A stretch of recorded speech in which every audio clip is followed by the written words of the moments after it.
ठेकेदार बच्चों को खेलने के लिए एक पार्क में 2 फिसल के, मतलब कि जो बच्चे फिसलते हैं ना करके ऐसे, ठीक है, लगाना चाहता है। 5 वर्ष से कम उम्र के बच्चों के लिए वह एक ऐसी फिसल लगाना चाहता है जिसका शिखर, मतलब कि मिड पॉइंट, ठीक है, शिखर कितना हो 1.5 ऊंचा हो और भूमि के साथ कितना कोण बनाए इतना, ठीक है। जबकि उससे अधिक उम्र के बच्चों के लिए कितनी ऊंचाई देना चाहता है ये 3, और उसके लिए कितना है ये, ठीक है। तो प्रत्येक स्टेम फिसलखंड की लंबाई ज्ञात की, जो हमें 2 बताने होंगे, एक बड़े बच्चों के लिए बताना होगा और एक छोटे बच्चों के लिए बताना होगा। तो हम शुरू करते हैं फिर दोबारा कॉपी में, ठीक है। तो पेज को मैं फोल्ड करता हूँ, पेज भर चुका है। तो क्वेश्चन बड़े नहीं है, बहुत छोटे हैं, ठीक है, वो सेम कॉन्सेप्ट है सब में। तो यहाँ पर मैं लिख देता हूँ क्वेश्चन नंबर 3, ठीक है। तो इसको थोड़ा सा ऊपर लगा देता हूँ, यहाँ पर जब पूरा दिखाई दे। तो क्वेश्चन नंबर क्या है 3 है, ठीक है। तो सबसे पहले हम लिखाएंगे, तो आप जो चीज़ हमें दे रखी होती हैं, सबसे पहले हम लिखाते हैं छोटे बच्चों के लिए, ठीक है। तो छोटे बच्चों के लिए हम डायग्राम बनाते हैं। तो छोटे बच्चों के लिए बोला क्या गया था, उसने बोला था कि उसके पास क्या है 1.5 की क्या है हाइट है, ठीक है, और थीटा मतलब कोण जो बनाना चाहता है वो कितना बनाना चाहता है 30 का कोण बनाना चाहता है, ये छोटे बच्चों के लिए, ठीक है। ABC ये क्या है छोटे बच्चों के लिए वो ये चीज़ बनाना चाहता है। तो वो चाहता है कि वो कितनी उसकी नीचे की क्या लंबाई रखे, कितनी क्या रखे लंबाई रखे, ठीक है। तो ये कितनी सॉरी ये नहीं ये, ठीक है, तो मैं पढ़ने में थोड़ा गलती हुई। तो फिसलन पट्टी की लंबाई, तो ये फिसलन पट्टी ये है, तो यहाँ से लेकर यहाँ तक इसकी क्या लगाना चाहते लंबाई, तो ये पता होता है कण, ये आधार मतलब A और ये L, ठीक है, मतलब लंब। तो क्या है वो फिसलन पट्टी की लंबाई पता करना चाहते हैं यहाँ से यहाँ तक। तो सबसे पहला जो चीज़ हमें दे रखी है, ठीक है, ठीक है, भूमि से शिखर की लंबाई। तो भूमि से शिखर की लंबाई कितनी है ये वाली 1.5 मीटर, ठीक है। थीटा कितना हमारा 30, ठीक है। तो आपको पता ही है L दे रखा है, तो बता क्या करना है K। तो एक चीज़ दे रखी है, दूसरी चीज़ हमें पता करनी है।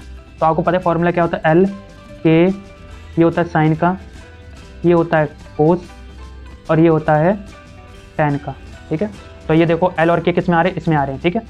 तो सबसे पहले L और K किस में आ रहे हैं, इसमें आ रहे हैं। तो यहाँ पर कौन सा है साइन, तो साइन यूज़ होगा यहाँ पर। तो हम यहाँ पे लिख दें साइन 30, थीटा की जगह हम क्या लिख देंगे 30 बराबर लंब और कण, तो लंब बट्टे कण। तो साइन 30, तो साइन 30 की वैल्यू कितनी होती है बोलो जल्दी। तो साइन 30 की जो वैल्यू होती है वो होती है 1/2, मतलब 1/2। तो लंब दे रखा है इसमें 1.5 दे रखा है, कण दे रखा है नहीं दे रखा, तो इसको K मान लेते, ठीक है। मैं हिंदी में ही करा रहा हूँ। इसको इससे गुणा करो तो कितना आएगा K, और इसको इससे गुणा करो कितना आएगा 300 मीटर। तो ये छोटे बच्चों के लिए करके, ठीक है। तो यहाँ पे लिख दो छोटे बच्चों के लिए, ठीक है, फिसल पट्टी कितने की 3 मीटर की है, सिंपल। ये हो गया हमारे छोटे बच्चों के लिए। अब बड़े बच्चों भी तो हैं हमारे, तो इसका हम अब यहाँ पर दोबारा डायग्राम बनाते हैं। ये हमारे हो गए बड़े बच्चों के लिए, ठीक है। अब बड़े बच्चों के लिए कितनी बोली, ये 3 दे रखी है और थीटा इसमें 60 दे रखा है। थीटा कितना दे रखा है 60, PQ ले लो। तो थीटा हमारा 60 है, तो इसकी भी लगा देते यही क्या पता करनी है कण, ठीक, इसका भी क्या पता करना है कण K। तो वही सेम लंबाई और यहाँ पे लिख दो फिर, ठीक है, शिखर की लंबाई। तो शिखर की लंबाई कितनी दे रखी है भाई इस बार 3 मीटर, ठीक है, और थीटा कितना है 60।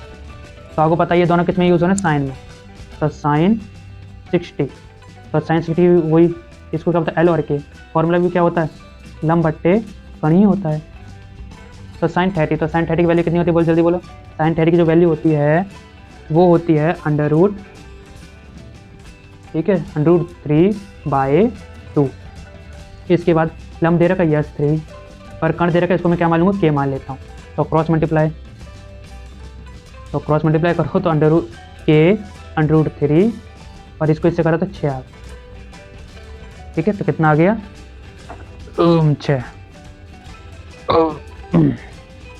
ठीक है। तो आगे बस हो गया आंसर इसका।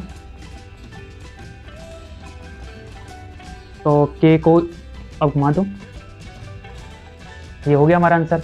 बट आपको पता है अंडरूट क्या है, नीचे वाला क्या है अंडरूट में, तो क्या करना पड़ेगा हर का परिमेयकरण। याद रखना अगर कभी भी रूट में आ जाए तो आपको हर का परिमेय करना पड़ेगा, गुणा √3 गुणा में √3। तो 6 √3 और ये सिंपल 3 बन गया, काट दो तो बचेगा क्या 2, ऊपर 2 बचा ना √3, बस हो गया आंसर हमारा। तो लिखना चाहो तो लिख दो। ठीक है।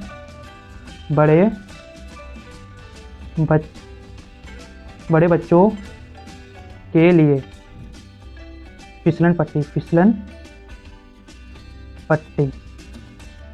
2 √3 है। ठीक है, तो हो गया कंप्लीट हमारा